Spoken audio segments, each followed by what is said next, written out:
7-2-3-2. மேஷம் ராசி அன்பர்களே, குருப்பெயர்ச்சி பலன்கள். வாக்கிய பஞ்சாங்கம். மே 11 2025 முதல் மே 25 2026 வரை. திருக்கணித பஞ்சாங்கம். மே 14 2025 முதல் ஜூன் 2 2026 வரை. புதுமையான செயல்பாடுகளின் மூலம் அனைவராலும் விரும்பப்படக்கூடிய மேஷ ராசி அன்பர்களே, மங்களகரமான விசுவாவசு வருடம். வாக்கிய பஞ்சாங்கத்தின் அடிப்படையில் குடும்பஸ்தானமான 2ஆம் ராசியில் இருந்த குரு பகவான் சித்திரை மாதம் 28ஆம் நாள், அதாவது மே 11 2025 தேதி முதல் சகோதர ஸ்தானமான 3ஆம் வீட்டில் சஞ்சாரம் செய்து சுப அசுப பலன்களை வழங்கிக் கொண்டிருக்கிறார்.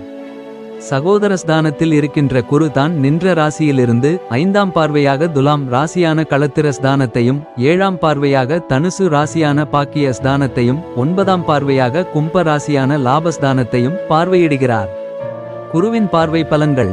குரு 5ஆம் பார்வையாக களத்திர ஸ்தானத்தை பார்ப்பதால் புதிய தொழில் சார்ந்த விஷயங்களில் கவனம் வேண்டும். கலை சார்ந்த சிந்தனைகள் மேம்படும். பூர்வீக சொத்துக்கள் வழியில் ஆதாயம் உண்டாகும். நீண்ட நாள் பிரார்த்தனைகளை நிறைவேற்றுவீர்கள். நேர்மையான சிந்தனைகள் நிறைவான வாழ்க்கையை அமைத்துக் கொடுக்கும். குரு 7ஆம் பார்வையாக பாக்கிய ஸ்தானத்தை பார்ப்பதால் துணைவர் வழியில் ஆதாயம் உண்டாகும். நண்பர்கள் வழியில் ஒத்துழைப்புகள் அதிகரிக்கும். உயர் பொறுப்பில் இருப்பவர்களின் அறிமுகங்கள் கிடைக்கும். விலை உயர்ந்த பொருட்களை வாங்கி மகிழ்வீர்கள். குரு 9ஆம் பார்வையாக லாபஸ்தானத்தை பார்ப்பதால் நீண்ட நாட்களாக எதிர்பார்த்து இருந்து வந்த சில காரியங்கள் கைகூடி வரும். உயர் பொறுப்பில் இருப்பவர்களின் ஒத்துழைப்புகள் கிடைக்கும். யோகா தியானம் போன்றவற்றில் ஈடுபாடு உண்டாகும். புண்ணிய ஸ்தலங்களுக்கு செல்வதற்கான வாய்ப்புகள் ஏற்படும். குரு நின்ற பலன். குரு சகோதர ஸ்தானத்தில் நிற்பதால் உடன் பிறந்தவர்கள் வழியில் அனுசரித்து செல்லவும். வீடு மற்றும் வாகனங்களால் சிறு சிறு விரயங்கள் உண்டாகும். பாகப்பிரிவினை விஷயங்களில் பொறுமை காப்பது எதிர்பார்ப்புகளை நிறைவேற்றும். திட்டமிட்ட சில பணிகள் கைகூடி வரும்.